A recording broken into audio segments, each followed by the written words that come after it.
ang paghahari ng kapayapaan kapag ang tao ay marunong makinig ng kanyang mga salita, nakikipagbigayan, marunong magbigay, marunong gumalang sa karapatan at pangangailangan ng bawat isa. Continue. Kaya nga, pag nilayan natin at isabuhay, naghahari ang kapayapaan kapag ang tao ay marunong makinig.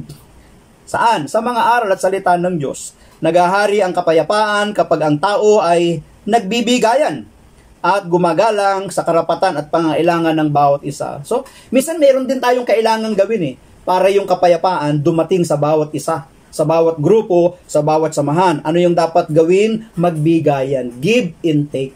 Hindi nag-aagawan. Kaya nga sabi sa ating pagbasa kapag kayo tinanggap sa isang bahay, ibigay ninyo ang kapayapaan. Kung sila'y maibig sa kapayapaan, tatanggapin nila yung kapayapaan. Kung ano man ang ihain sa inyo, kainin ninyo, inumin ninyo, sapagkat ang manggagawa ay may karapatan tumanggap. Sa ibang mga pagbasa, mayroon pong binibigay na babala ang Panginoon. Kapag ayaw kayong tanggapin sa isang lugar, sa isang baryo, sa isang bahay, sa isang tahanan, umalis kayo.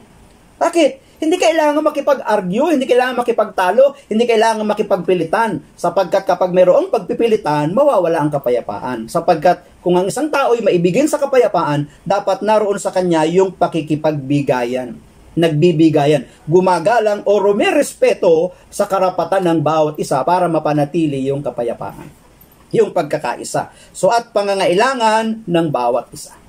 Diyan lamang po at tayo po ay nagtatapos na. Ang pinakahamon lang sa atin ngayon ay ang paghahari ng kapayapaan kapag ang tao ay marunong makinig ng kanyang mga salita, nakikipagbigayan, marunong magbigay, marunong gumalang sa karapatan at pangangailangan ng bawat isa. Thank you, God, for everything.